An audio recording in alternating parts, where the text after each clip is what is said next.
Now, broadcasting from deep within your stepmom's basement, it's the Plex podcast.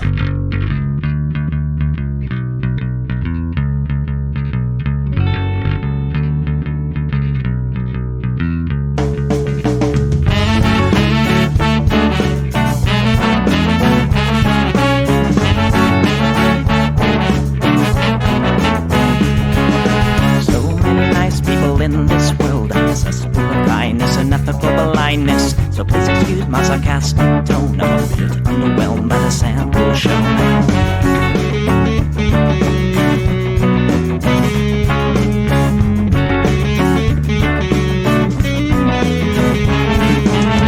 Mr. Bistro fraternity guy, you got my asshole, bloodshot eyes. Get drunk and fight every night. Idolize Bradley, belittle women's rights. Homophobic, racist, and don't give a fucking hey. Do you think you can drive a bigger truck? So wear your baseball cap to the side to let everyone know that you're a nice guy. So cool, was so impressed. Lots of chicks and a barrel chest. Cause you're a real man. Punch for punch, gonna piss in your face while you're passed out drunk. I'm a nice guy, you're a nice guy. He's a nice guy, but all of you are assholes. I'm a nice guy, you're a nice guy. She's a nice guy, but all of you are assholes. Nice guys rule the planets. I just can't understand it. So defined by deception and lies. Social Darwinism and an overdose of pride. I don't wanna hear it. Read into the lyrics, cause everybody gets their just desserts. As long as you remember that nice guys finish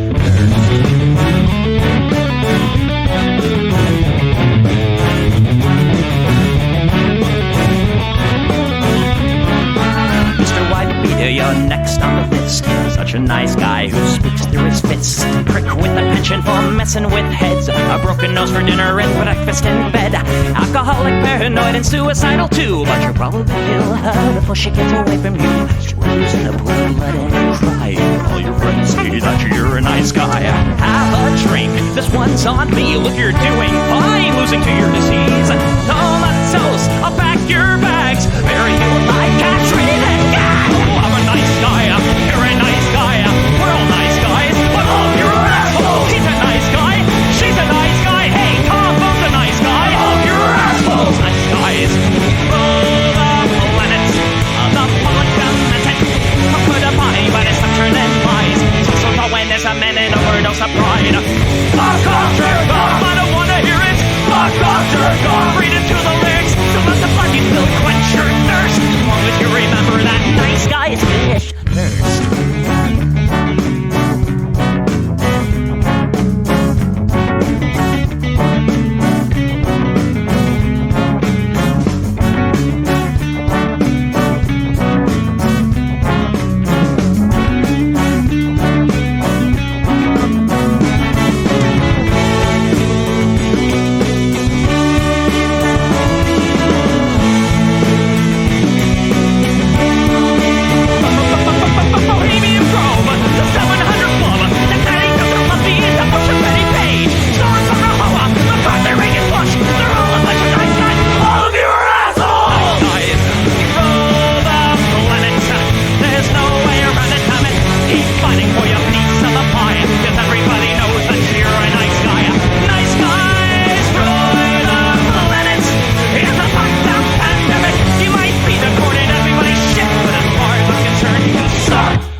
Everybody, welcome to the Plex. We do the show live every Sunday at 7 p.m. Pacific right here on Twitch. That's twitch.tv/EchoPlex Media.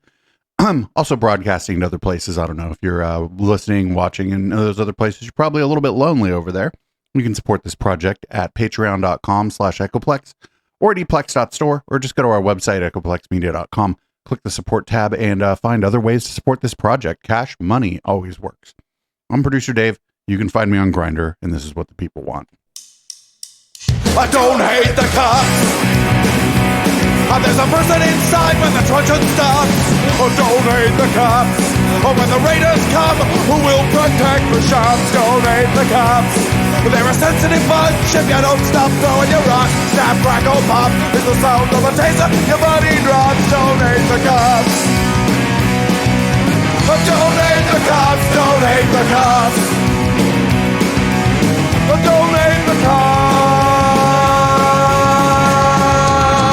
thank your local police. Cause they don't do nothing wrong, thank your local police. Got rid of the corruption and the racism is gone. They've been keeping the peace, keeping homeless folks out of the parks and malls. Got a cure for your social disease. Follow the law, don't hate the cops. Follow the law, don't hate the cops.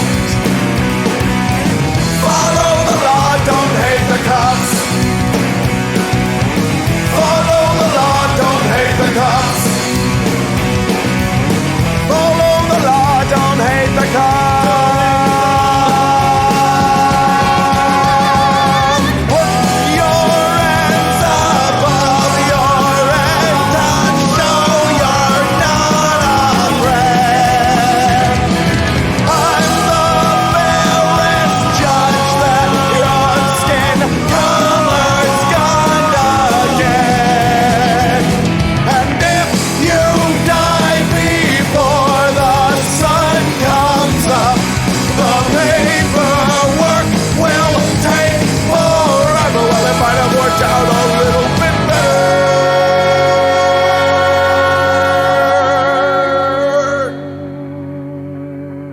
if you didn't hate the cops. Cause they don't do nothing wrong, don't hate the cops. You can't blame them for just doing their job, don't hate the cops. Well, you gotta wonder, how much would it cost for you to be shot at and stabbed at by maniacs and drunks? Don't hate the cops, don't hate the cops. Don't hate the cops, don't hate the cops. Don't hate the cops.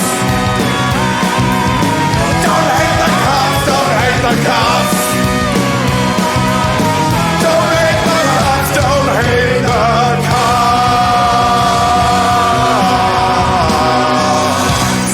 All right, everybody, we're going to start with our docket this week. You can hit !docket in the Twitch chat if you were in the Twitch chat, and you can see all our stories for this week.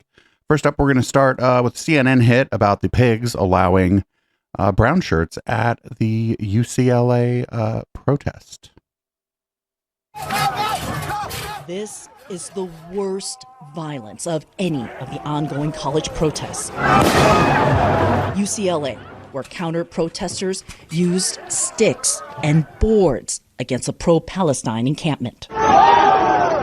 It was more than 3 hours of unrestrained violence the night of April 30th that led to injuries and bloody scenes as campus security and law enforcement allowed it to continue. They were there spraying, they were there pulling barriers, and they were there to very clearly do some serious harm to the students who were on campus. When you look at the counter-protesters, how many of them were UCLA students? I would say basically none of them. Who are the most aggressive offenders? A CNN investigation of hundreds of videos from multiple sources shows many of them are outsiders, not UCLA students. Among the people who showed up that night, far-right with no apparent connection to the Middle East war, others driven by Israel beliefs. Among them, this man. He strikes a pro-Palestine protester with a long white pole and is part of a mob that pummels the man as he falls to the ground. Stop. He's seen in multiple videos wearing this white mask, striking the barriers, throwing objects into the encampment. Without his mask, we see who he is. 18-year-old Idan On of Beverly Hills, a senior at a local high school. Come inside to the kitchen. How do I get inside? I spoke with his mother. Hi there. Are you Sharon? Hi. How are you? Hi. Let me. Of course, he's from Beverly Hills. She did not want to be on camera, but quickly identified her son from this picture at UCLA that night. She described in detail how her son found the mask and pole on the ground, and said he was defending himself in this fight. On her Facebook page, Idan On's mother posted and circled a screen grab of her son from a local TV station. She wrote in Hebrew, Idan went to bully the Palestinian students in the tents at UCLA. Idan's mother and father proudly support Israel and defended their son's actions at UCLA, saying he is heading to Israel to join the IDF. After our interview, she texted to say Idan denies being at UCLA. Older men were also at the front of the violence. Tom Bibian recorded pulling bike racks, plywood, kicking protesters, throwing cones at the students in the encampment, water bottles at protesters, and yelling expletives. We went to ask Bibian why he'd gone to the campus that night. Hi, you're Mr. Bibian. Yeah, can you turn that off? You don't have permission to record me. Bibian was wearing you're in public, friend. he had on in the video from UCLA. He's a Los Angeles resident, age 42, seen at a 2022 pro-Trump protest outside the Los Angeles FBI office. He did not want to explain why he's on video doing this. You're being a little rude, and I'm going to call the police if you don't leave. Sure. Okay. We identified not just Tom Bibian, but other older men who have no apparent affiliation with UCLA. I mean, you've seen them at how many other events? Lots of different events, school board meetings, city council meetings. And School board meetings and city council meetings, you say. Los Angeles area public school mom who's been tracking right-wing protesters in her area. The group who she'd seen protesting gay rights in public schools were drawn to UCLA that night. The revolution ain't happening tonight. Man down, man down. Though they were clearly at UCLA that night, there's no evidence these men participated in the violence. Here comes the Jews song, man. Cover your ears. The man who is live streaming, Narek Polyan, appears to be a persistent agitator who posts anti-Jewish tropes on his social media Of course. A fucking course. accounts. But at UCLA, he stood with the pro-Israel crowd. Hi, I'm Kyung Law from CNN. Polyan claimed to us that he has a child at UCLA, though a student didn't accompany him that night, and that he had good intentions. I was definitely keeping the peace, okay, at least trying to. You weren't there to make it worse? No, of course I wasn't there to make it worse. I hate to say it, but I was expecting us to start working on an obituary the next day, because I thought something that serious would happen to the students in the encampment. Do you feel like These are just fucking like some Proud Boys adjacent people. When the police arrived Tuesday night, I think they might feel that they won.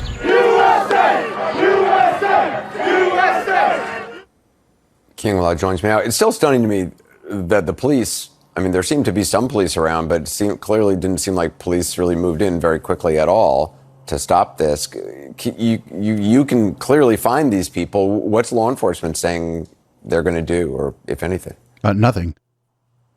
Yeah, that's a very good question. And we actually asked them. We went to the key law enforcement agencies. We started with UCLA Police Department. We reached out to them via email, their office line, text messages, cell phones. And despite our numerous attempts and very specific questions, we did not get any response, a clear response about their response that night or any follow-up investigation. We also reached out to the CHP and LAPD. They referred back to the UCLA Police Department. And back to your question, Anderson, I mean, we did identify not just the folks that you saw in the story, but additional people.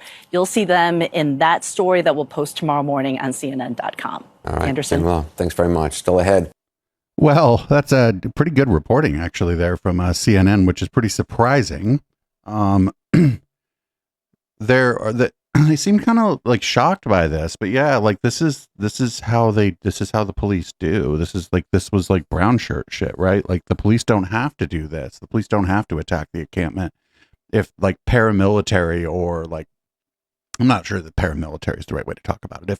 If groups of citizens will do it and know that nothing's going to happen to them as a result, well, fuck those people and fuck the cops, I guess. Because I thought the cops were there to like keep the peace and fucking stop, like, because we've seen other protests actually in other cities, right, where the cops will separate groups of people, and that didn't seem to be happening, or no attempt, as far as I could tell, was made. I did look into this before checking this out. It's kind of hard because like the on the ground videos, you never know what's going on with those as the thing's unfolding. And that's why it's good to have, legacy media outlets that do have resources that can look into this. And I'm fucking good on CNN.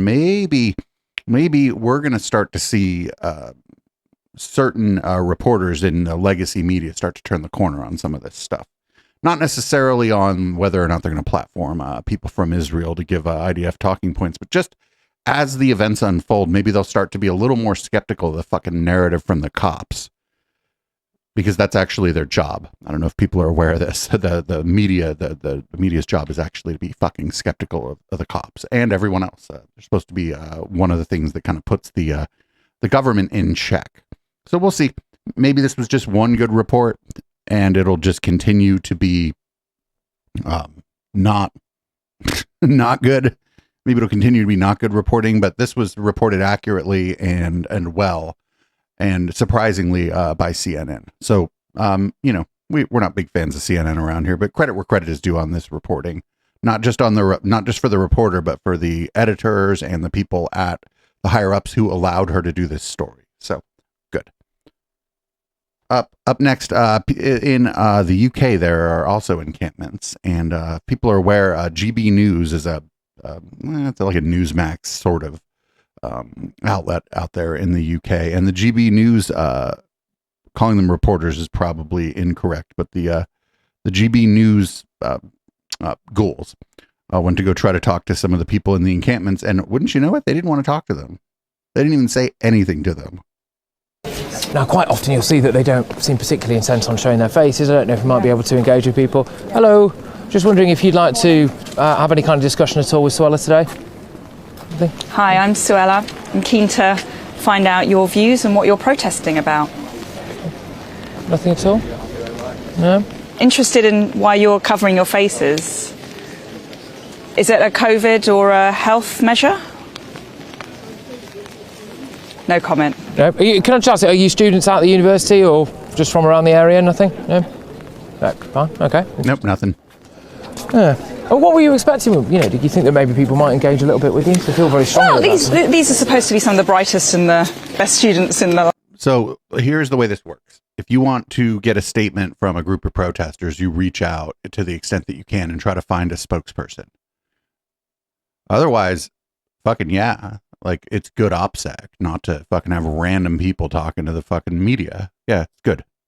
Land and taught in the art of articulating their views and expressing arguments in a coherent way. But they're not out there to debate. Are they debate me broing now? They're like, debate me. Hearing their arguments. Yeah, anyone? Engaging and listening. What would be your main question to some of the individuals? I'm really keen to hear what your message is to Israel. No. Nothing. Interested to hear your message to Hamas. No comment. Okay. Do you think the hostages should be released now? Not really. No. Is there? Hey, we keep walking. Not very... Don't know if you would like to have a quick chat with us, sir, at all today? Hi there.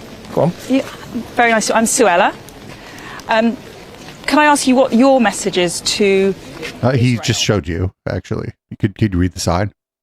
He's got a sign, lady. Yep. Right. Can I ask you what your message is to Hamas? Silence. Guys, anyone willing to just explain a couple of bits and bobs? What you guys are doing here? Bits and bobs. Why it's so important to you? What the demands are or anything? No? Vegan and nut fruit needed. Vegan and nut-free food. Oh, that's what it says. Is needed. Right, well, there we go. Maybe bring him some food? Hi, I'm Suella Braverman, MP. Still not going to talk to you. Here to inquire about what you're protesting about and give you an opportunity to send your message. Which she's a minister of parliament? I thought she was just some GB News pervert. No? Okay, all right. Well, it's fascinating, really, because I thought that maybe they would give some form of response or reaction. But yeah, I thought they'd have a line. Feel so strongly about it. So I believe there's probably a spokesperson for these students that you could have reached out to who would have given you a response. But I don't know for sure. I just think there probably was like a spokesperson that you could reach out to. They do have like comms, like media. So up next, the former president had a rally in St. Paul, Minnesota. There's a thread on it. A lot of these clips are pretty short, but we're going to watch them. Also, this show is live for people listening on the podcast. And I learned as I was preparing like 5 minutes ago that I can no longer, the plugin that I use that makes the videos not just loop no longer works. So this video is just going to loop. I'm going to have to hit stop. I have one more thing to fucking keep track of now. Here is Doug Burgum. Who is Doug Burgum? Oh, well, whatever. This is the Biden bureaucratic regime. The real dictatorship, which we're over 1,200 days into, is Joe Biden with a single ideology, shoving rules and rules down on states like North Dakota that are choking our families, choking our industries, and killing our energy production. This is the Biden bureaucratic. Yep, the videos are looping. All right, well, I mean, the federal government does set some energy policy. Here's another clip of this guy before the former guy takes the stage. And then in the evening, world leaders want to come and see him that aren't going to the White House. They're coming to see him at Trump Tower. No, they're not. No, they're not. Who? So he sits in the courtroom all day. He works all night. No one works more tirelessly than him. And I'll tell you, having a chance to be with him on Trump Force One, I can tell you one thing. Everybody on that plane, doesn't matter. You leave Iowa at midnight and you're flying back to the East Coast, 2.5 hour flight. Nobody shuts their eyes. Nobody has even a single beer. Everybody's working. They got their nose down. This is the hardest work. Wait, why not take a nap on the plane? If he was just still a CEO, I mean, I can't sleep on a plane. CEO in America, but he's been the hardest working president we've ever had and will have again. And he's working for all of you. And this guy's an idiot. Let's see. Okay, here we go. We got the former guy, or as someone in the chat said, brother, that's the real president. He's complaining about the teleprompter, of course. How about that? Before I got up, the teleprompter fell down. That's great. Great going, fellas, back there. Then they want to know why I didn't pay the bill. I get a lot of heat. What the fuck? I got a teleprompter that's gone. This one's almost gone, but we've been there before. Supposing that happened to Biden, you know what happens? He'd go like this. Bye. Yeah, but he wouldn't suggest to the people that that his campaign isn't going to pay them. Here he is claiming that he won Minnesota in 2020, but he lost by like 7 points is actually a pretty big swing. Can you imagine?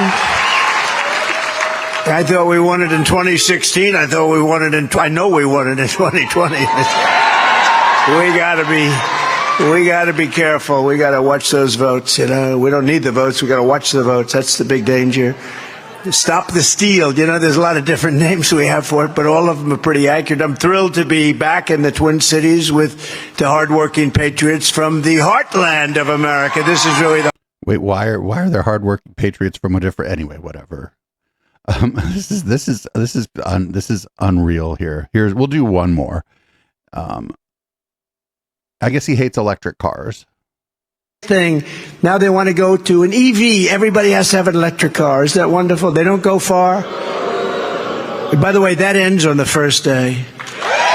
First day. Oh, your buddy Elon's not going to like that. And if you want to buy it, you can buy one. I'm not knocking it. If you want to go, 3-4 miles and then back home, plug it in, get ready for. They go hundreds of miles. Of a newspaper the next day. You want to go down buy a newspaper like in the old days every once in a while.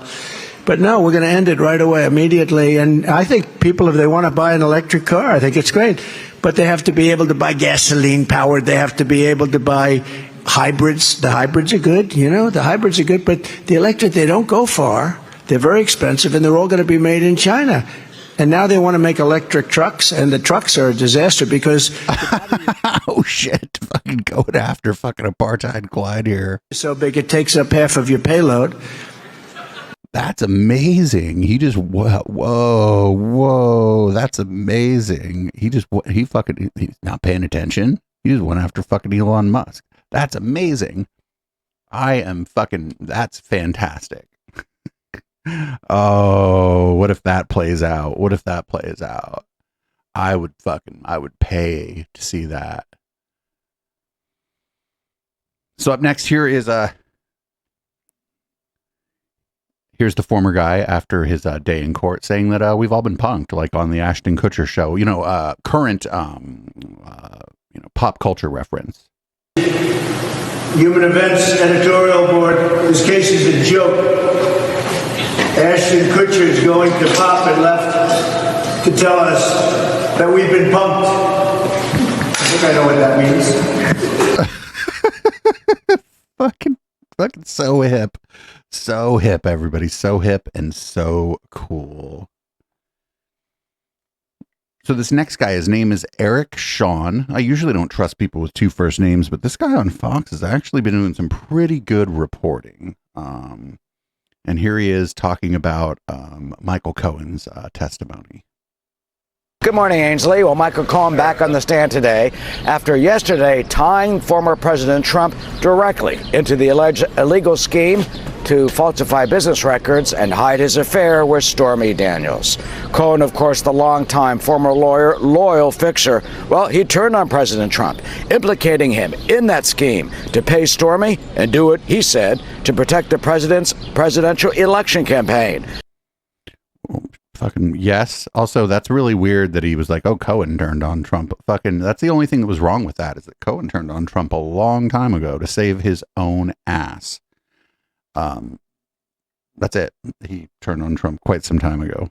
Up next, did you know actually he's meditating. He's not sleeping in the courtroom, not farting either, meditating. And the other woman, I forget who it was. No, the guy that said the guy's sleeping. He's meditating, Greg. Yes, of course. He's in a meditative state. And when you're defensive about something, you avoid something. Trump's not defensive of being old and tired. He can shut his eyes and not feel bad about it like Sleepy Joe. Mm-hmm. He's meditating, but also if he is sleeping, he's just not self-conscious about being old and tired. What the fuck, dude? Fucking, this is amazing. Here's Lauren Boebert. Did you know, actually, if he's not meditating, he's praying, which I guess is, for some, a form of meditation.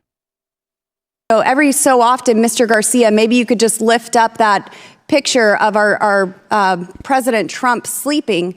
As you say, I think he's praying. But if he is sleeping, he certainly looks pretty while he sleeps. Maybe it's an endearing moment of prayer, though. I know when I fall asleep on airplanes, my mouth kind of drops open, and his mouth is kind of tight-lipped. So maybe it's just a somber moment of he's sleeping. It's been reported by multiple press outlets. I was in the courtroom today, sleeping. and I do. I could see why someone would fall asleep, just like George Conway fell asleep today in the court hearing. It's kind of slow in there. It's not as exciting. George Conway is not the defendant. As the House Oversight Committee, but I just wanted to say that's a lovely picture you have of President Trump, Mr. Garcia. Thank you. And I yield. He's praying. Oh man, this is amazing. Also, did you know that Stormy Daniels actually said they didn't have sex? Did you know that? I didn't know that. I thought she was saying that they did and that it was lackluster. But Newsmax, Rep Andy Biggs on Newsmax actually thinks that Stormy said that they never had sex with Donald Trump. What the fuck, dude? And then you throw that, and the other witness that they're relying on is the Stormy Daniels, for Pete's sakes, the pornographic actress, who also basically said 4 different times, "This never happened. I never had sex with Donald Trump." Blah blah blah blah blah. It was a shakedown. And wait, when did she say that? It's absolutely Banana Republic stuff. And run by Juan Merchan, the judge there, whose daughter's making $93 million from clients who are fundraising off of it. So wait, what? No, she's making $93 million. So I think the daughter of the judge works for like a lobbying firm of some kind that maybe maybe they've raised $93 million, but they're like, the problem with that is that they're spending it, right? A lobbying firm, they raise money and then they spend it on lobbying. I mean, lobbying ain't great, but it's not like they're just pocketing the money. The people give these firms money to accomplish things, and sometimes accomplishing things costs money. That's amazing. This is fucking amazing. I hope so. Stormy Daniels should sue those people. Next, this is pretty cringe. Here's like a, I guess they're in court and they're fundraising outside of the courthouse or in the courthouse. We're here in court with President Trump standing with him, but we need you to stand with him too. Go to DonaldJTrump.com. Support President Trump in his efforts to win this election. These Democrats are nuts and they must be defeated. Anything you can give would make a world of difference. We are here fighting the good fight. They cannot win. We need your help to make America great again. This year, now or never for the country. Step up. Save this country. We're counting on you. We know the lawfare that's going on, and only you can make the difference. Stand with President Trump the way we stand with him today. Look at what they're doing to him, and just remember his words. They're not coming after him. They're coming after you, and he's just in the way. Let's make America great again. And he's the man to do it. He's the man. We're here. I'm not sure he's supposed to be fundraising at his court date. I'm not sure it's illegal. It might violate campaign laws. But you know what's interesting is that for quite some time now, very clearly absent from all of this has been Ivanka and Jared, which is, I find that a little interesting. Maybe they're just not into it. I think they're not into it. I think they want out because like they were like kind of socialites of a certain kind, and now they are not socialites of a certain kind. It seems like they are possibly trying to get back into some kind of social scene that they were in, and so they're having nothing to do with this. I mean, I guess good for them, but they sort of should have done that a long time ago, I suppose, if they were good people. Up next, we got JD Vance. Apparently having dinner with little Nikki Fuentes isn't really an indication that you're okay with anti-Semitism. I think the fact that Donald Trump is talking about Jews in that particular context does not mean he doesn't think the same lessons apply to a whole host of American citizens. Yeah, because he did say that any Jewish person who voted for Joe Biden should be ashamed of themselves. I want to move on. But he's made similar comments about a lot of different groups of people, Dana. I don't think anybody could look at the presidency and the conduct of Donald Trump and say, this is a person who's somehow anti-Semitic. And I think whether you're Jewish or not, you should be looking at the record of Joe Biden. He had dinner with Nick Fuentes, who is an avowed anti-Semite. Dana, you should look at the record of Joe Biden and recognize that whether you're Jewish or not, his presidency has been a disaster for the American people. I want to ask about what we saw this past week, and it's going to continue this week, the trial in New York. Adult film. Oh, they don't want to ask about that. Weird how these things get cut. I think they're using AI to cut these things. But he didn't say anything about Trump having dinner with little Nikki Fuentes. Little Nikki Fuentes has had a hell of a week, by the way. We're not going to cover it, but little Nikki Fuentes, he's had a week. He has had quite the week. Up next, we got former presidential candidate, current Senator Mitt Romney. Not a big fan of the idea of America first. I want to talk about foreign policy because you know a ton about it. There now are people in your party who are expressing views that would have been unthinkable a few years ago. When you think about support for Ukraine, even the idea that people somehow have similar views of the likes of Vladimir Putin. What is your take on that? Where did it come from? Yeah, it's disorienting. It's to someone like me, it's unimaginable that in the party of Ronald Reagan and George Herbert Walker Bush and George W. Bush and John McCain and others, that we would see a growing people are all ghouls within our party. I think it flows in part from talk TV, talk radio, the Tucker Carlson of the world. That never heard of them. Exactly. That say outrageous things, and the base says, yeah, exactly. And so many in our party have followed that populist streak, which is, hey, stop worrying about the rest of the world. Just worry about what's going on here. What they're forgetting is that we are connected to the rest of the world, that our economy is connected to the rest of the world, that if we'd have had that attitude, then Germany would have ended up ruling the world. All right, we're involved in the world out of our own self-interest. Oh, I'm not sure. I think the Soviet Union would have smashed Germany. I know it typically means, isolationism. But really, America is putting ourselves first when we're involved in the world, when we stop bad people. Look, if Vladimir Putin goes not just through Ukraine, but then decides to go into Poland, then we're involved in conflict with our sons and daughters going to war. Or we could walk away from NATO, in which case Putin is going to keep on going and going. How about a world where China and Russia control the world and we have our own little island? That's not a world where Americans are going to be safe or prosperous. We're safe and prosperous when the world follows the orders that have existed over the last 75 years with a strong NATO, strong allies, strong friends, and where America stands for something like freedom. So I don't like the China stuff, primarily because as far as I can see, China over there minding their own fucking business and just fucking building everything for everybody. They don't seem too terribly involved in what's going on. Mind you, I'm not like a foreign policy guy. There could be things that I'm like not aware of, but it seems like at least as far as optics go, China over there minding their own fucking business. Up next, we got Greg Gutfeld, and I'm pretty sure that Fox News got in trouble. They had a judgment against them for something kind of similar to what he's saying here. I think I remember something about that. Though, is that when you see these Trump polls and you see these rallies, I'm worried about what we don't see. What are the Democrats cooking up with the votes? Legal or illegal? Judging by your ears or your eyes, this election should not even be close. So the Dems have two options. One, accept the outcome, be comforted by the fact that you got one Biden term, a deal with a dementia-ridden devil. Wait, a dementia-ridden devil? The election hasn't even happened yet. Or resort to electoral dirty tricks. And that's why we need the utmost transparency, because I fear the Dems will go the second route.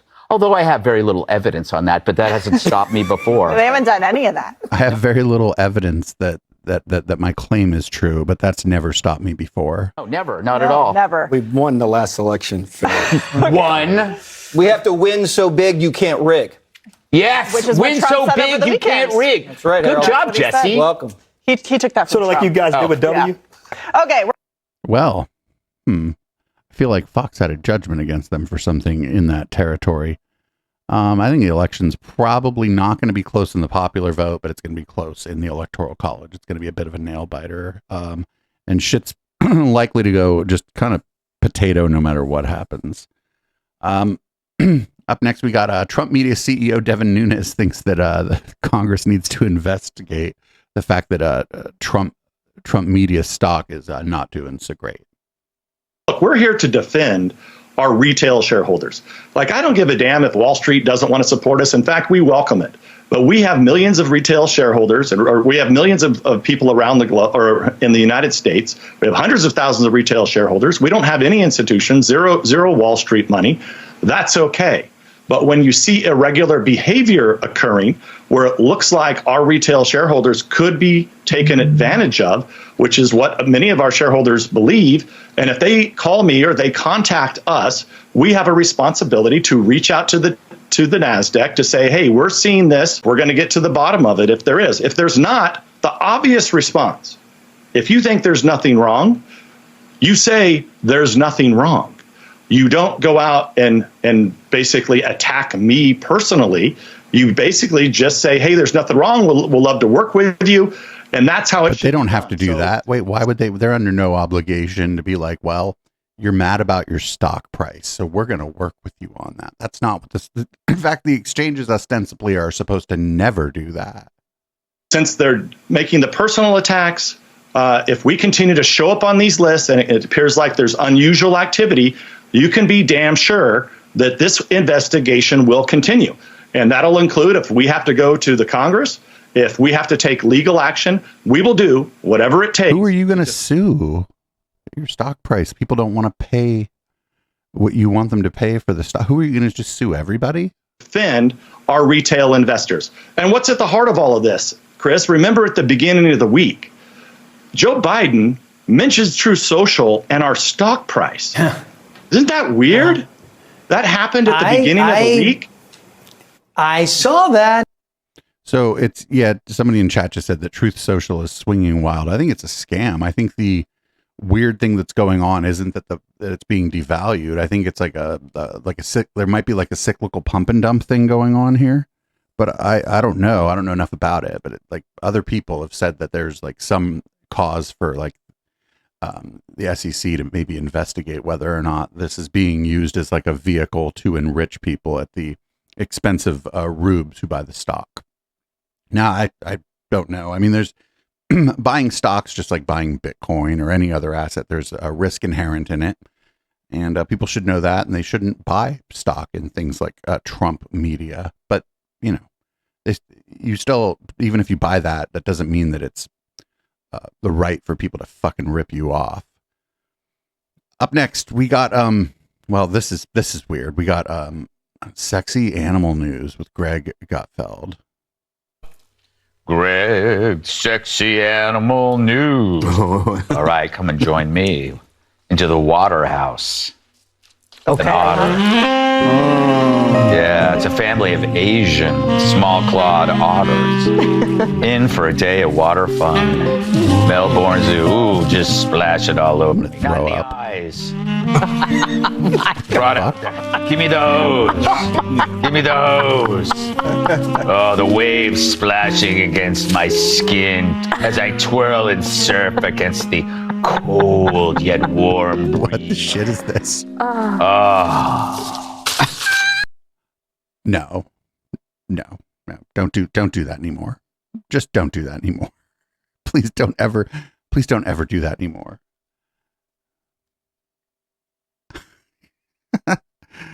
Greg Gutfeld is weird. That segment is incredibly weird.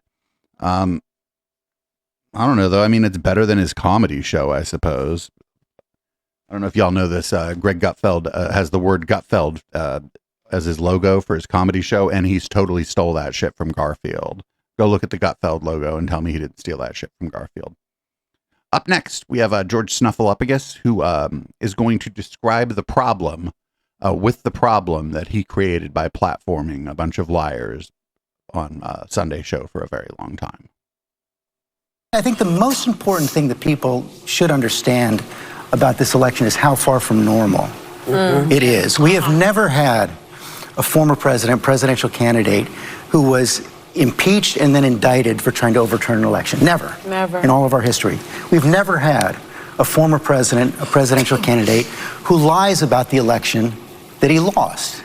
We've never had a former president, a presidential candidate, who refuses to pledge to accept the results of the next election if he lost. The peaceful transfer of power is the most fundamental tenet of our democracy. Refusing to accept it, I think, is un-American. I believe it's unconstitutional. And I think it's the job of the media. I think. Up next on the George Snuffleupagus show, election denier Roger Stone. I mean, he may not be platforming Roger Stone, but all of these ghouls have been on this guy's Sunday show. So he is a huge part of the problem. It's like, why are they eating my face? It's like a version of that, right? It's like, I legitimize these people by putting them on the Sunday show and never really asking them questions that were difficult or calling them out on when they lied to my audience. But now democracy dies in darkness. Get the fuck out of here. That was on The View, by the way. The people on The View could have also asked him about the part that he played in that. I asked around, and apparently they did not, if you could imagine that. I'm stunned. I am fucking stunned. Up next on The View is a Robert De Niro, who is old, but I don't know, pretty based, I suppose. Well, I think I don't understand why people are not taking him seriously, because you read about it historically in other countries that they didn't take the people seriously. I think Hitler, Mussolini, they're fools and clowns. Well, there will be, and I hear it. There's some people. I mean, who does not think that this guy is going to do exactly what he says he's going to do? Right. He's done it already. Right. And then what? We're going to sit around and say, what? We told you so? Or whoever that told you so? It's going to happen. If he gets elected, it's going to change this country for everybody. And they might think that it's going to make their life better, or they just want to, excuse my French, I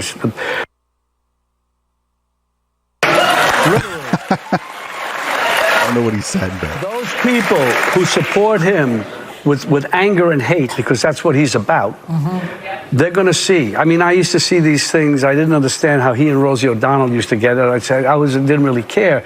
I see what a hateful, mean-spirited, awful thing he is. He was vicious to her. He's vicious. And why will he not do that in this country? He's already done it. Why would he not do? When I say I want to punch him in the face, it's because what he said to a person, a bystander or somebody in one of his rallies, he wants to punch him in the face. You don't talk that way to people. What kind of person does that? Makes fun of the physically challenged. He makes fun of people who have physical challenges. He's done that too. He's done everything. The military. He says that people who go to war are losers. Wake up. He's done everything. What more do you need? It's almost like he wants to do the worst that he could possibly do to show this country. Oh shit, he's on there. He doesn't give a fuck. He's on The View of violating all the FCC guidelines.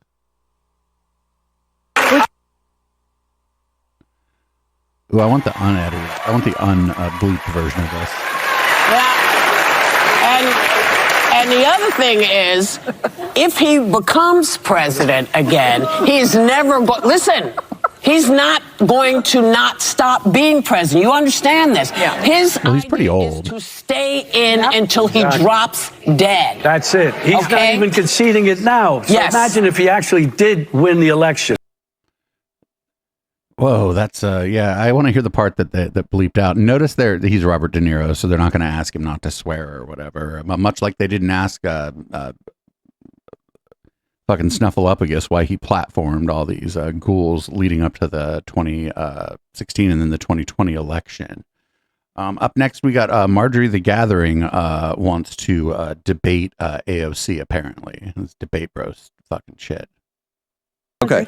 Ms. Green agrees to strike her words. I believe she apologized. No. Perry, okay, hold on. Then after Mr. Perry's going to be recognized, then Ms. Green I'm not has 4 minutes and apologizing. 21 Well, seconds. then you're reserve the right to object. I am not apologizing. Now let's go. Come on, guys.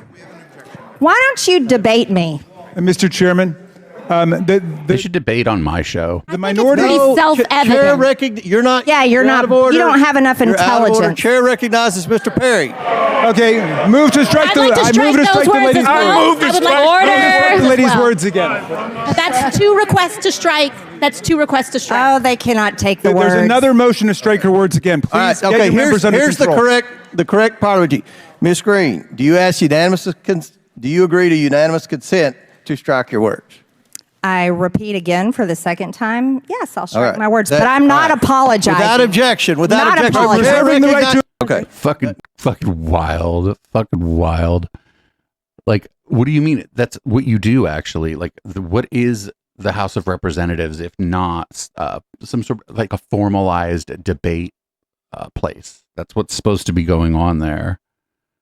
Here's Marjorie the Gathering on Mike Johnson and Jack Smith.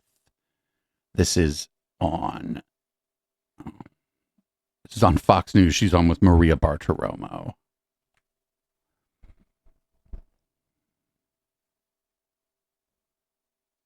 Why do you think Mike Johnson won't defund Jack Smith?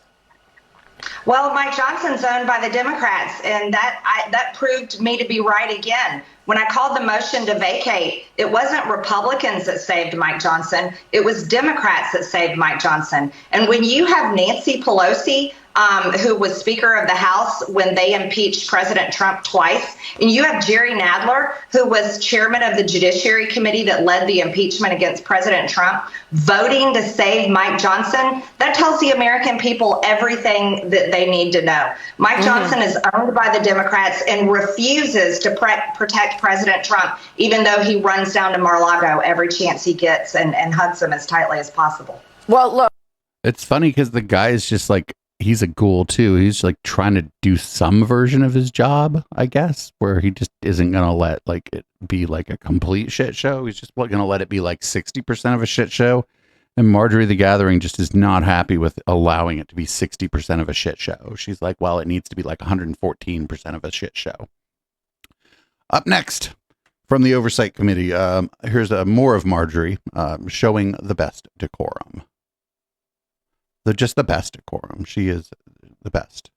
I'd like to know if any of the Democrats on this committee are employing Judge Merchan's daughter. Please tell me what that has to do with Merrick Garland. Is she a porn star? Oh, Goldman. That's right. He's advising. Okay. He's advising who? What? Do you know what we're here for? You know we're here about AG. I don't think you know what you're here for. Well, you the one talking about. I think your fake eyelashes are messing up. No, ain't nothing. Hold on. Listen. Order, Mr. Chairman. She wants to have a debate. You can tell. Even order of your committee. Order, please. There's a point of order. We have a point of order. Mr. Lynch, state your. We have a point of order. Her fake eyelash. That's Crockett too. Uh-oh. Don't come for Jasmine. Do not come for Jasmine Crockett because it's not going to go so well as you're going to see here. Ms. Green for 4 minutes and 21 seconds. Mr. Chair, point of order.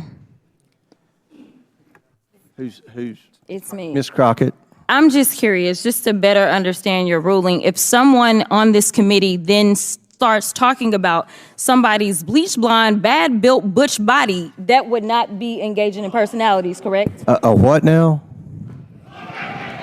She's like, oh, I get to say it again. I was just asked by the fucking Speaker of the House to say it again. She's like, yep, let's go. Chairman, I make a motion to strike those words. I don't think that's a I'm parliament. trying to find clarification on what quality. Chairman, motion to strike those I had no idea words. what you just said.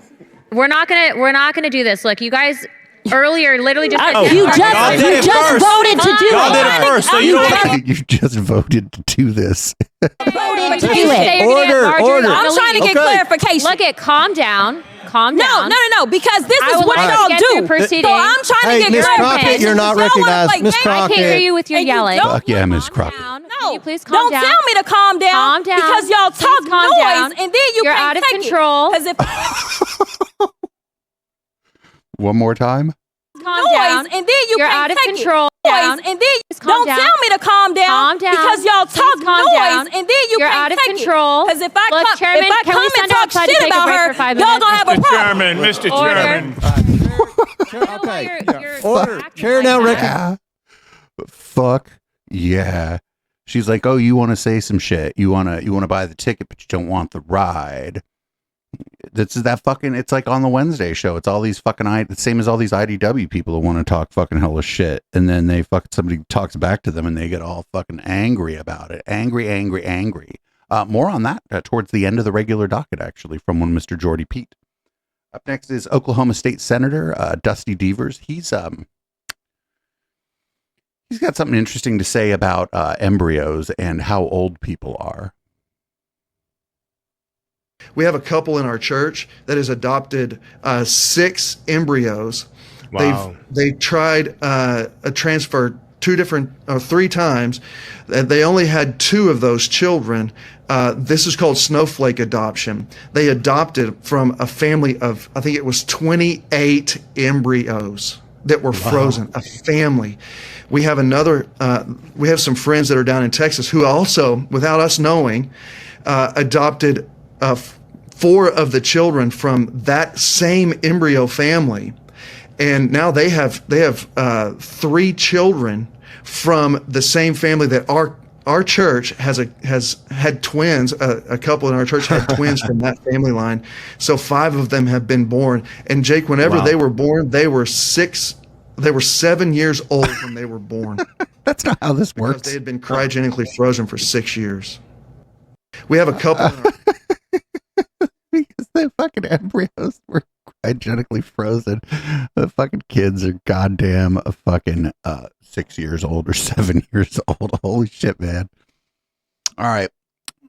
We're about an hour in, so now it's time. We have multiple palate cleansers this week because we certainly need them. This is Kitty. This is Kitty, not just making biscuits, making all kind of stuff. Look at this. For the people on the pod, you're just going to have to. Look, Kitty's making pretzels, cookies, pizza. Good job, Chef Kitty. Good job. That was adorable. I like how that cat was just fucking making all kind of baked goods. Up next we got Men versus Bears. This is from Stanzi Potenza. This is one of the funniest fucking accounts on Twitter. Here, check this out.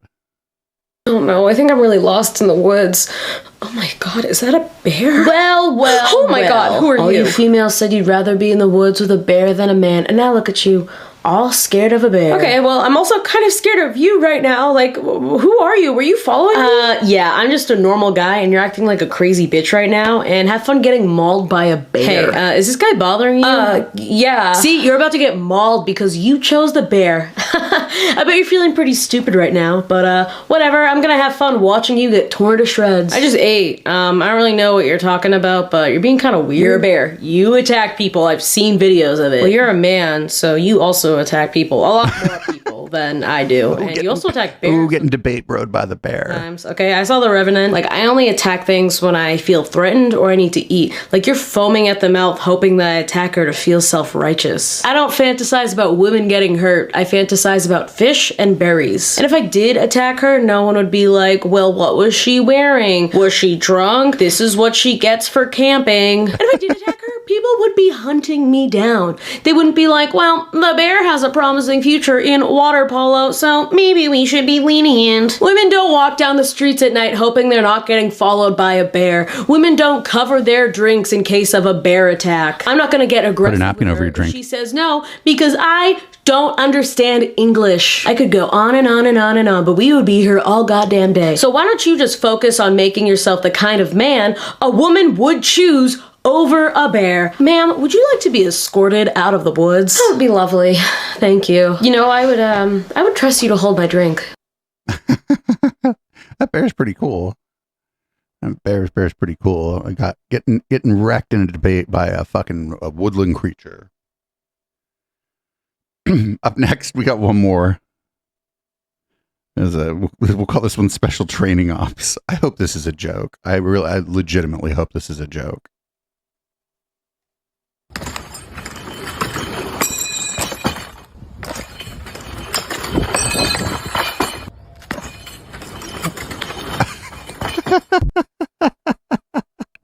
Man, I'm gonna go to that guy. I'm gonna go to that guy's fucking self-defense school. Jesus Christ. Oh man. Guess what? People are mad about that. I guess there's a new Minnesota flag. People be mad about it. And by people, I mean Steve Bannon and Mike Lindell. So, I mean, they're technically people. I guess the new Minnesota flag is some fucking Shakira law or whatever. Mike Lindell, what in the hell is going on in Minnesota, brother? Well, let me tell you, Steve, this goes back before, when all the Somalians came in, there were supposed to be 25,000. Now I believe it's up to about 125,000. They keep pouring in here. In Minnesota, during the China virus, the church of the Islamic downtown, they were allowed in the buildings to put up this call to Allah, these bells or whatever rang, as they shut down our Christian churches. I was then in a big fight with our governor, and I was going to give away masks before I knew they didn't work. I was going to give it away to all the churches in Minnesota, and they could be a mass distribution place. And by the way, you could loiter and listen to your pastor. Well, then you could loiter. Is that what you call going to church, loitering? But this has been a fight. Elon Omar came out to, I have a building next to me, Amazon building, and they were picketing because Jeff Bezos was busing out Somalians from downtown out to Amazon. Well, they were picketing because they wanted their prayer times and all this stuff. They wanted to change the Sharia law. And Elon Omar come out from Minneapolis. So that's Shakira law. out of her district, and she's next door. When your hips don't lie. And NBC comes up to me and they go, Mr. Lindell, what do you think of what's going on next door? We know you don't care much for Jeff Bezos and Amazon, but what do you think of what Congressman Omar's doing over there? And I said, let it be known that for the first time and maybe the only time in history, me and old Jeff are going to lock arms against that woman. This has been a fight here, Steve. What they've done with this flag is absolutely is the population up there enraged? You've got an Islamist flag flying across above your Capitol. What in the hell's going on? What are people doing about it? People. I haven't went out there in the public and asked everybody, but what I'm hearing for is the people that I do see, it's an atrocity. Everybody's going, what is this?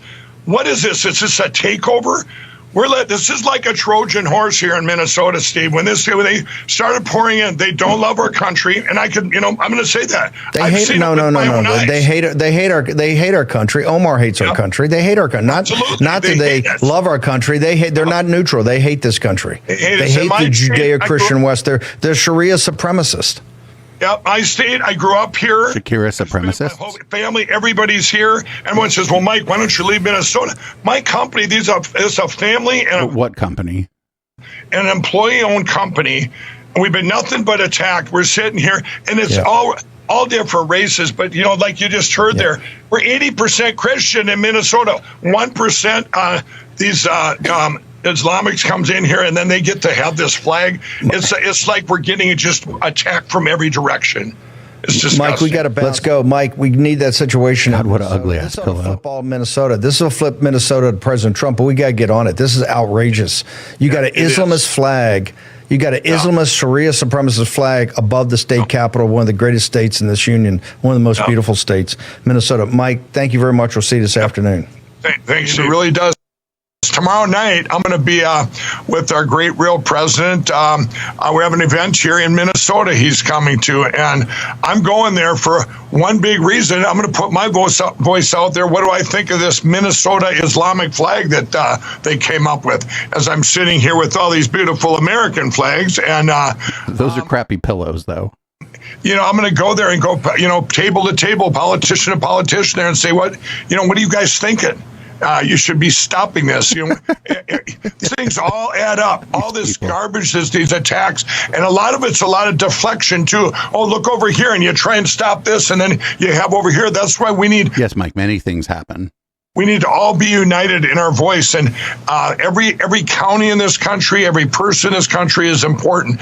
And what's going on now is actually uniting us as a people, all people uniting us. This will probably be more to unite us as a country, the biggest time in history for this. But that's amazing. My favorite part was when he talked about his company as if like that's a fucking solvent, like a real solvent entity. His company is he's like broke. Dude is broke. All right. Up next, apparently Megyn Kelly on her Sirius XM show had Roseanne on. And Roseanne usually says some pretty wild shit, but this is a little bit more here. This is a little bit more than usual. I'm curious, like, where do you get your news? Like, how do you bone up on the news when you don't trust news and you don't... Declassified CIA documents and government documents. Did she get them from the guy we covered on Intellectual Dollar Tree on fucking Wednesday? Like that you Google on the internet, or is there somebody you trust, or how do you? I go to military sites. And have you always done that, or is that and of our allies as well, not just of the United States State Department, but of our allies in the UN and I also read the papal bulls from the Vatican, and I also read statements out of Switzerland, Basel. Statements out of Switzerland? Like, what the shit is this? Like, how is, like, I don't like Megyn Kelly, but she's not a dummy. She knows that this is fucking bullshit. Like, how is she just sitting there, like... Switzerland and stuff. Yep. I read really deep stuff, because I love to read. I've always loved to read. I read classified CIA documents. First of all, like it's a good thing nobody believes that you're getting classified documents, because that's a fucking crime punishable under the fucking Espionage Act. But fucking no, she isn't. Like that was a good question. Oh, you don't trust the news? Where do you get your information? She's like, I read classified documents. It's like, you do? So much. That's so far 2 stories, actually, 2 in a row that I guess I probably should have put into red light, but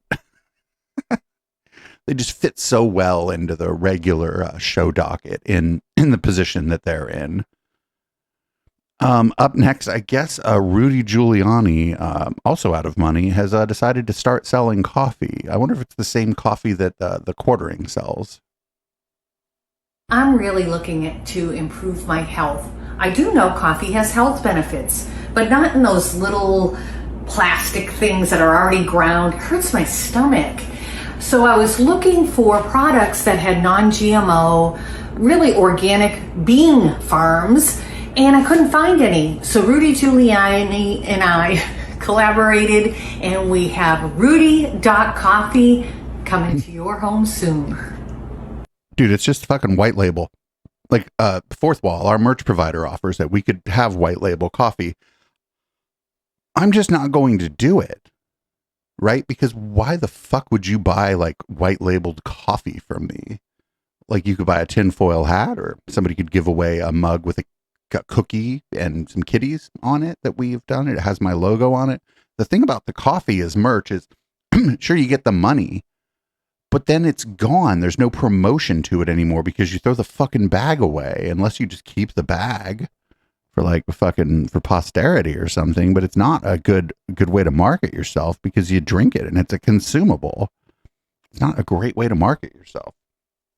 Up next, we got I just called this one Teach the Controversy. This is a Minnesota lawmaker is opposing a major education bill, and here is why. Our public schools in general do a lot of censorship, lies, and deceit as far as their curriculum that's being taught to the children. One of the things I found is that we do a lot of censoring in our public schools of our founding documents. In fact, if you remember, I brought a recommendation forward on one of the education bills to teach that we're founded as a God-given rights constitutional republic versus a mob democracy. Just encouraging the word, that to be it doesn't, taught to our students. This is one of these motherfuckers that confuses the Declaration of Independence with the Constitution, I'm guessing. Down by the people on the other side of the aisle. Oh, but wait, there's more. The word God doesn't appear anywhere in the Constitution. There's more. Another area is in science. I find a lot of censorship, lies, and deceit. You know, there's lots of scientific evidence that points to a creator or God. And I'll just give you 2. One is the law of cause and effect. For every effect, there's a greater cause. Wait, what? No. Wait, what? I think he means like for every action, there's an equal and opposite reaction. Not for every effect, there's a greater cause. What the fuck? I mean, like, this guy isn't even good at this. There are people who are much better at whatever he's trying to do here than he is. This is embarrassing. Greg Locke making fun of this guy right now. Fucking, what's his name with the banana guy, Kirk Cameron's friend, making fun of this guy right now. So you have a computer. Did somebody make the computer? If you'd never seen it before, did somebody make the computer, or did wind, rain, time, and chance blow the computer into existence? Well, I mean, I've had a ThinkPad that fucking never died. I presume it fucking just magically appeared. The logical conclusion is someone made the computer. Well, your eyeball is millions of times more complex than that computer, and therefore the law of cause and effect has never been contradicted. You have this building, somebody built it. You have the earth, somebody made it. You have the universe, somebody created it. That is a repeatable and observable scientific fact. How do you observe the creation of the universe? From our students.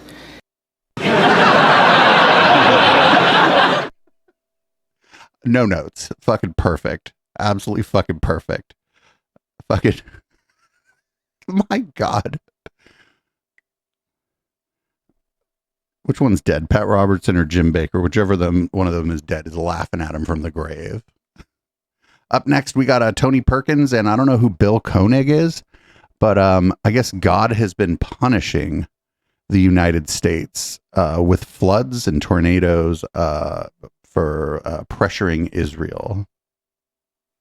April was the second largest month of tornadoes in U.S. history. There was 300 tornadoes, most of them at the end of April, when Joe Biden was forcing or putting pressure on Israel to cease fire. Secretary of State Blinken was in and out of Israel. They were talking about stopping of weapon transfer and putting a tremendous amount of pressure on the Netanyahu government not to go into Rafah. And what's interesting, Tony, is the last time, or the record-setting April hurricanes, that was 757 in 2011, when U.S. Ambassador to the UN, Susan Rice, and Hillary Clinton and the White House were calling specifically the settlement communities in Israel illegitimate, and that became the mantra for the Obama administration. Now, just recently, we also had floods in Houston. Yeah, but that's not the gays. The floods are just that's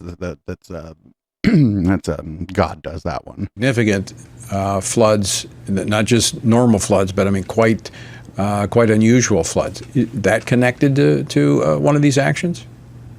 Absolutely. May 1st and May 2nd, Secretary of State Blinken was in Israel, meeting with the Israelis, meeting with Middle East leaders, in Saudi Arabia, talking about the possibility of normalization agreements.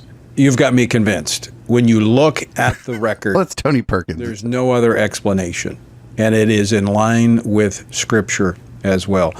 It's not hard to convince Tony Perkins that like God is punishing America for this sin or that sin. It's sort of like his thing, right? It's not like he didn't take a lot of convincing on that, I don't think. Up next, we got Sean Fucked. Did you know that Wiccans have taken over California?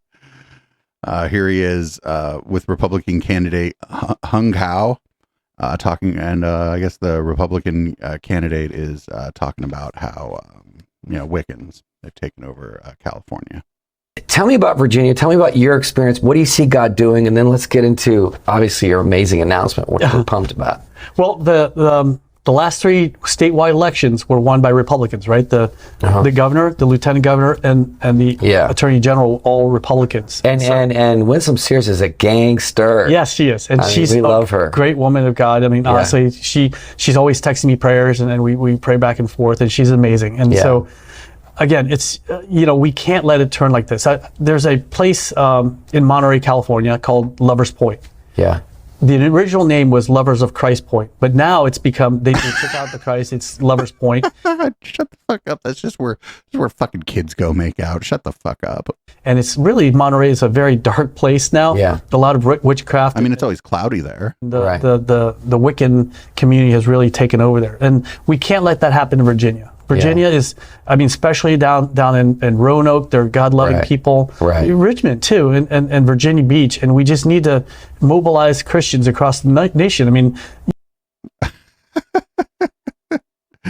fucking nothing more demonic than fucking Monterey, California.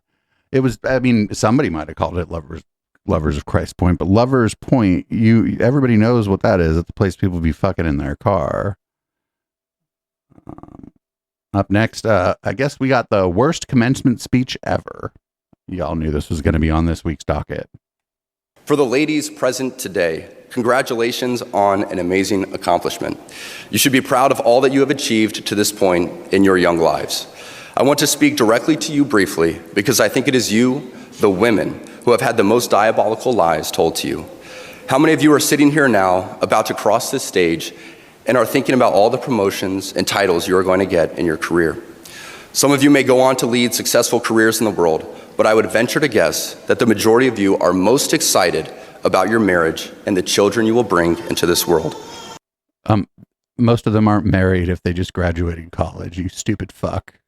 I can tell you that my beautiful wife, Isabel, would be the first to say that her life truly started when she began living her vocation as a wife and as a mother.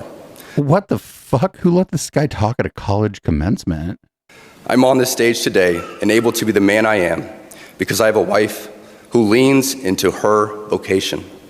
I'm beyond blessed with the many talents God has given me, but it cannot be overstated that all of my success is made possible because a girl I met in band class back in middle school. Hold on.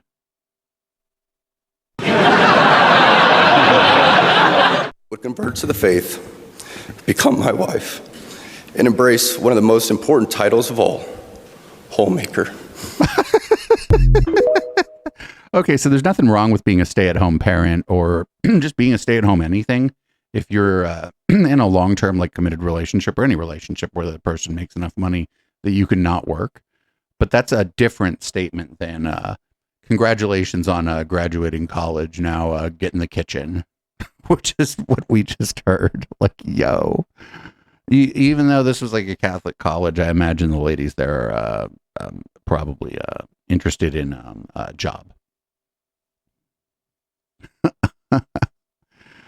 Oh no, this next one's really funny. So this guy got this guy's name is Jason Rappert.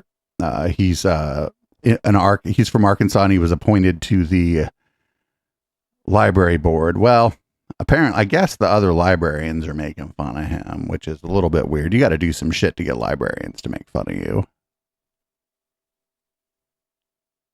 Shout out to Right Wing Watch.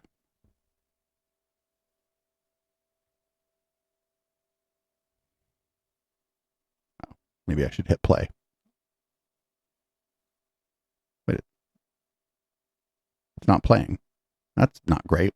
It was a live show, everybody. Let's see if I can get this some other way. Here we go. Now, many of you know that a few months ago, I was appointed to the Arkansas State Library Board by Governor Sarah Huckabee Sanders. So I was asked to serve on the Arkansas State Library Board. You know what? The very first meeting that I served on there, and I'm the only white male on the board. And I believe they've created a hostile work environment for a Christian white male on the board because they absolutely can't stand it that I'm speaking up to say we need to do something about these nasty books. Well, they're librarians. Yeah, they're telling you to go fuck yourself. Oh, fucking play. I would say play the tiniest violin, but he probably mad about a book about a violin too. He probably don't like the violin books. Up next, we got Sam Altman, founder of OpenAI.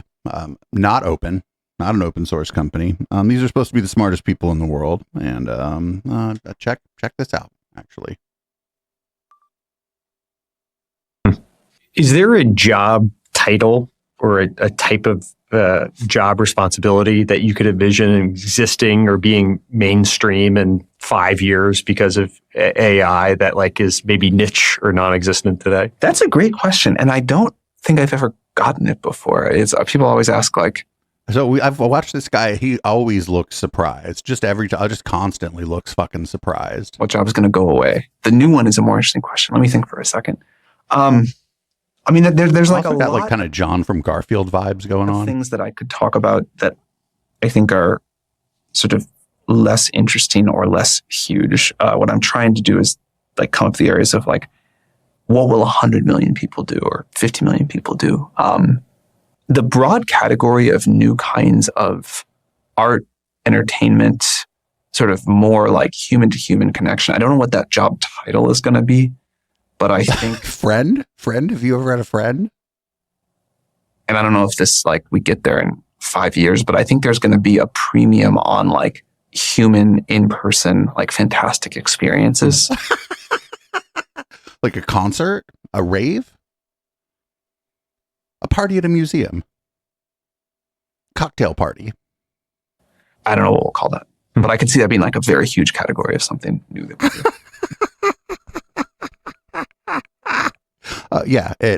There already is a premium on that. A really good entertainment. If you go to a really good entertainment event, sometimes it's expensive. Sometimes you go and it's free and it's fantastic. But yeah, there's a market around that. It's called entertainment. He just invented entertainment, or a dinner party, or just friendship. Jesus fucking Christ! Oh, it gets worse. Here's RFK Jr.'s running mate. Gonna just lie to you about cancer, because why not? Why not just lie about cancer? And of course, this show's live. It's taking a minute to load. Here we go.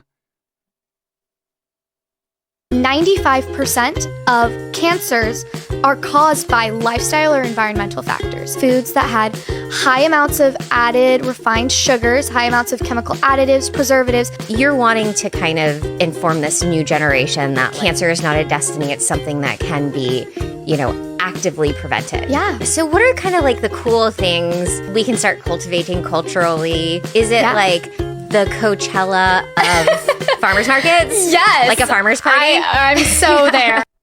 So I would have, if somebody would have showed that to me like a year ago, they would have been like, this person is the running mate of somebody who is polling at 10 or 12%. I'd be like, no, this is satire. That looked like satire. It didn't look like it wasn't like SNL. SNL isn't that funny, but it looked like a satire video that would have been made by like The Onion or something. There was just a little bit too much of this. Don't forget to follow us on social media for beautiful food and inspiration. For it to be real, but it was real. That's a real person. That was a real interview. We may end up watching that on the Intellectual Dollar Tree this week. Here we go. Woman Understander, Michael Knowles. It's not possible. I know we live in modern life where we're told that, if a man doesn't wash exactly 50% of the dishes, he's a misogynist or something, but that's totally nonsense. Men and women are different. We're drawn to different things. And you, one hopes, tame your wife or at least provide some leadership to your wife. It's not just a one-way street. Liberals hate humans because yes. Yeah, most of them. Fuck them. Speak very bluntly here, because the liberals are largely enthralled to demons who hate humans and want to destroy us. That's kind of it. I mean, he's not wrong. Some of my best friends are humans, but I don't necessarily. And I am a liberal. I'm a liberal, much to the chagrin of many of the communists who hang out here. So here, this is from the Bad Stats. We haven't played anything from the Bad Stats lately. Usually we're checking in on Brett and Heather, but here is old Jordy Pete, old Beef and Benzos. Not too pleased that he spoke with Steve Destiny. I'm not a big fan of Steve Destiny, but Steve Destiny was actually the first person I've ever seen just kind of tell him that he's an idiot, which was kind of interesting. So here's him talking about the difference between speaking to Steve Bonnell, aka Destiny, and Russell Brand. But I thought it ended well, you and Destiny. Yeah. Because you even said, like, hey, we're getting everything out here. We're trying to come to something, and sometimes you have to be a little unruly in how you seek it out orally, The problem with I found that likely I had the most qualms about that podcast of any podcast I've done. Well, the reason is see, I learned this when I was like 24. I learned that I had a proclivity to battle verbally to be right. Okay. Right. And that was a status thing. Mm-hmm. I'm right, you're wrong. So, that redounds to my credit. I use my verbal intelligence as a weapon of dominance. Well, I stopped doing that when I was like 23. I thought, Wait, but you said that you did it at 24, then you went back in time and stopped doing it when you were 23? That's the prideful worship of the Luciferian intellect. Oh, that's a drop. Yo, that's a drop. That's the prideful worship of the Luciferian intellect. It's a really bad idea. Like, seriously, it's a seriously bad idea. And so I don't like talking to people who want to be right. And Destiny wants to be right. Well, to be fair, when you disagreed on matters of fact in your discussion with Stephen, he was right. Not because he's particularly right. It's just that you're especially wrong. So I found it was out of my bailiwick, because I usually talk to people who want to talk. Yeah. Right. And I can disagree with them. I disagree with Russell Brand about lots of things. We get along just fine. Yeah. Right. And the reason for that is that Russell talks and listens. Yeah. You know, he isn't hitting me with a hammer trying to be right. Yeah. And so. But you were doing that too. It's just that you were wrong. Arguments. I don't like arguments. No. You don't like being disagreed with in a, I wouldn't even say it was a rude manner. It was like an assertive manner. Again, we're no big fans of fucking Stephen Destiny around here, but he did a pretty good job dealing with Jordan Peterson, because Jordan Peterson has never had anybody just like fucking talk over him and tell him he's wrong and laugh at him like that. It was pretty fucking good. There's a lot of clips here, but we're only going to play one more on this, I think. Here is here, climate change is good, actually. So I truly believe this to be the case. If you took a dispassionate look at the data and you looked at the effects of carbon dioxide, the biggest effect clearly by likely an order of magnitude is the greening effect. It's like, well, is that good? Wait, what? Well, it's the opposite was what was predicted, and the opposite was regarded as a catastrophe. Okay, so the opposite of a catastrophe is good. There's more plants and crops grow better. I've never heard anyone. It's what plants crave. Make a credible case against that particular perspective. So I've talked to a lot of people now, a lot of very good scientists about climate change. And the last person I talked to was Patrick Moore. Moore actually believes that if we wouldn't have started to burn fossil fuels, the plants would have started dying in about 500 years. So he actually believes that the fossil fuel revolution saved the planet.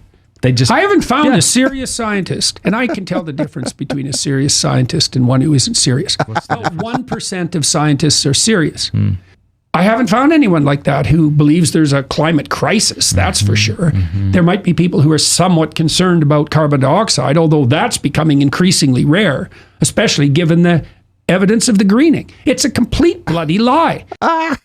It's fucking so close to idiocracy.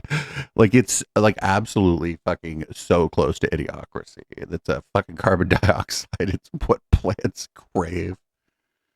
Oh, man. So every once in a while, somebody will have Bill Burr on, and they'll think that because he's like kind of edgy in his comedy, that he's going to do their like dumbass fucking anti-woke thing with them. I don't know why these people never learn. Bill Burr will not do this with you. He's not interested in this. The man manages to be funny without being a fucking shit.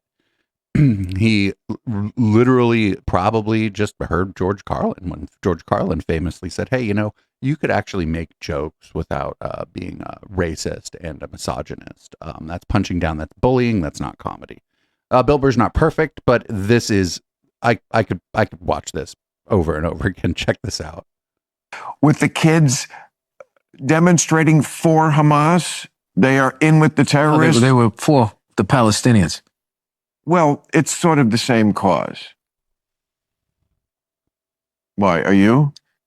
I'm on the side of the kids.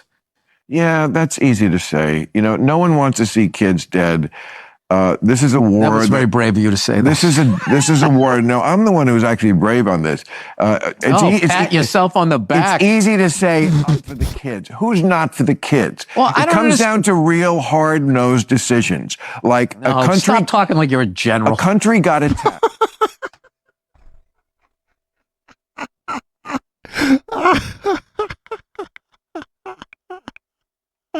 Again.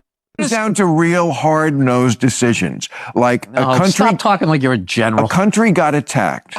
Israel got attacked. I'm not saying that they didn't have a right to go back. I'm just sitting there going like, how do I look at We're the only country in the world that they get attacked, and then as soon as they counterattack, it's like, well, we got to stop this shit now. Don't attack them. There's a very simple solution to all this problem in the Middle East. Stop attacking Israel.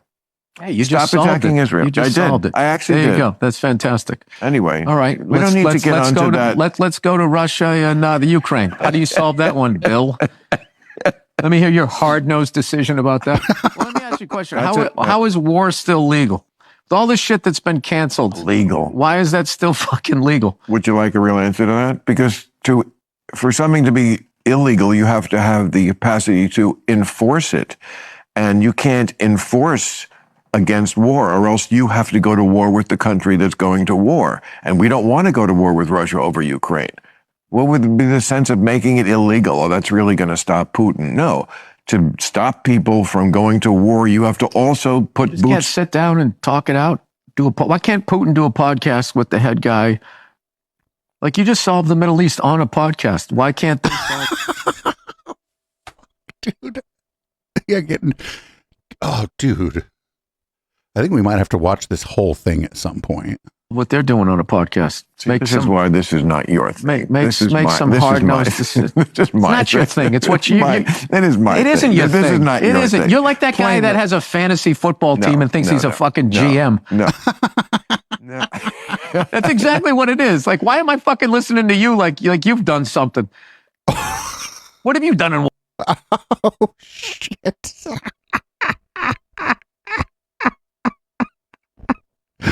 Oh, there's one more from this. We may have to watch that whole thing at some point. This one's a bit shorter. Check this out, though. Glasses. Can I tell you something, Bill? Most of the shit that you say is not smart. It's just sort of obscure. It's not obscure to a certain percentage of people. I'm not some giant egghead. I'm just I know you're not that smart. I know. I'm not saying I am.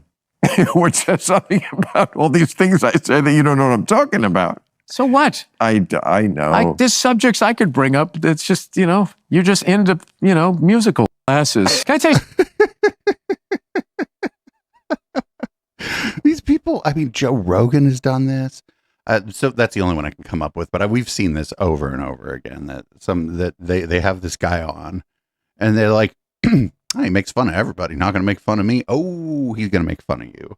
Especially if you think that your shit don't stink. Fucking Bill Burr is going to make fun of you. Again, not perfect. Not a perfect man. But he does edgy comedy and does not spend any significant amount of his time punching down. Has he punched down in the past? Sure. But that's not his shtick. He doesn't like it. And he just straight up told him. He was like, I'm on the side of the kids. And then he said, the things you say aren't smart. They're just obscure. And that's fine. I mean, I have like weird esoteric knowledge and hobbies, but I don't think it makes me smart. If somebody wants to ask about it, I'd talk to them. They might find out about something I'm interested in, but that's different than thinking I'm smart because I know about some shit that they're not interested in, right? Like I'm not into musicals. Like he said that Bill was into musicals. I'm not into musicals. It doesn't make somebody who's into musicals smart. It just means they're into musicals. And if they if they're like doing a musical, I want to know all about it. Fucking interesting. But that was a good place to end the podcast portion of the show. Podcast listeners, make sure you consider checking out eplex.store or patreon.com/echoplex. I prefer the former. You can get the entire broadcast unedited.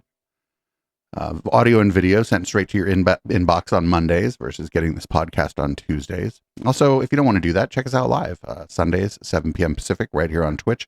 Twitch.tv/Echoplex Media, and you can see cool things happen like Allie Drew giving out 3 cool ass items during my podcast. And you could also see cool things like Justin Freakin raiding the channel and getting a goat gift for it. And you could also celebrate that we now currently have 69 live viewers. I'm going to change the color of my lights, change the content of my drink, and we'll be back for Red Light. I only have one story, but I think the media wench will be joining me, and we'll be finding some stuff, some obscure stuff to watch, which makes us smart. This is Boomers by Periscope. I'll see everybody on the flip side.